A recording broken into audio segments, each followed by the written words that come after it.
98% of people's problems come from two things.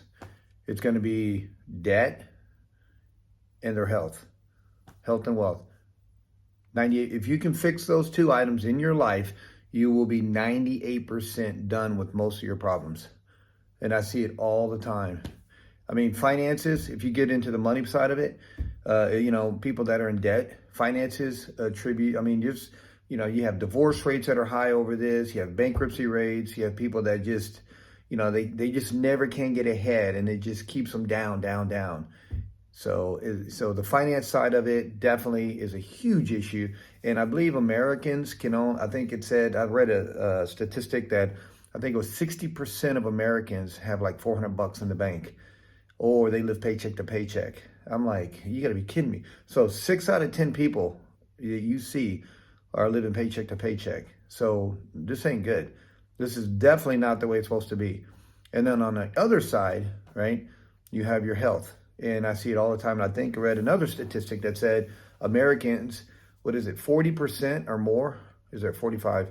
45%, somewhere, and you can look this up, are obese.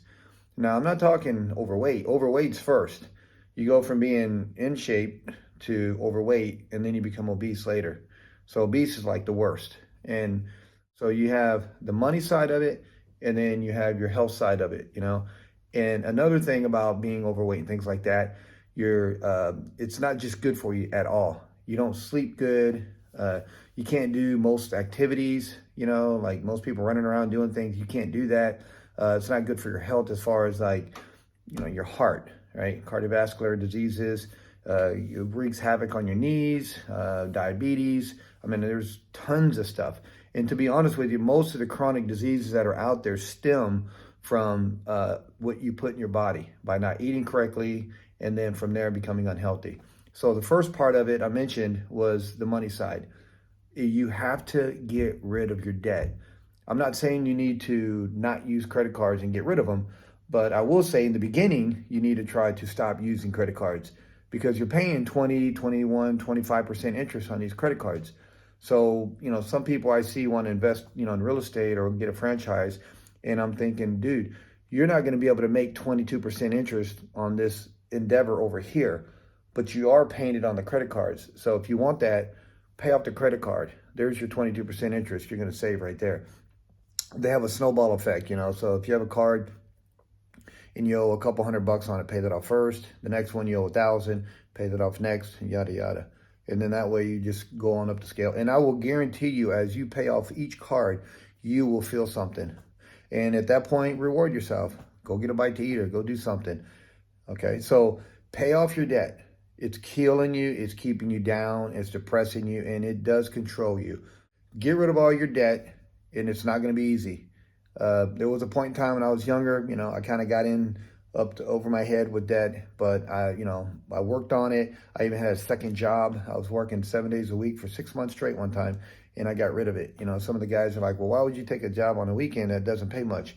And I'm like, well, but might not pay much, but it's still more money than if I didn't work there, right? That's still more. So that's how I looked at it.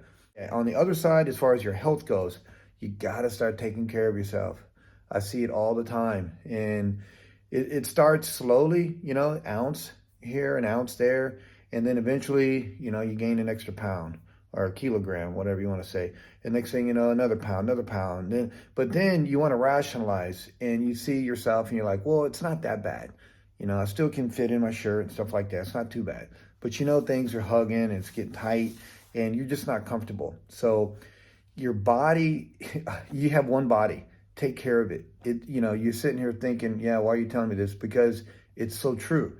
People just sit here. If you're saying that right now, listening to me, then again, you're rationalizing. You're saying, well, you know what? It's not that bad. Well, look in the mirror, The mirror doesn't lie. That's what they always say. You got to get in shape. I don't care if it's walking. Walking is so underutilized and undervalued. Just put on your shoes and start walking. Put on some audios, Start listening to some finance books, right? While you're walking so that, you maximize your time. But just do something. If you can afford to go to a gym, by all means, they have all kind of deals going on. We're at the gym where, if you only work out 4 or 5 days a week, they'll cut you a deal on the membership. But get in there and start doing something. And while you're doing that, you can't outwork a bad diet. Meaning, if you're going to go to the gym and then you go back home and then you're putting down 10,000 calories, what you do 90% of the time is what counts. So basically, try to eat better and then at the same time get moving. If walking is, that's fine. And while you're walking, you can drop down and do some push-ups every 100 meters or do some air squats or some burpees. So just do something, right? And then if you do have a membership, get to the gym, utilize it. You're paying for it. And if you don't want to use the gym, stop the membership, save the money, and you can put that on a credit card. And then maybe you can work out outside. But just get to do something, because those two items are what's holding everybody back, and it will solve 98% of your problems. You got some value out of this, and I will talk to you guys next time.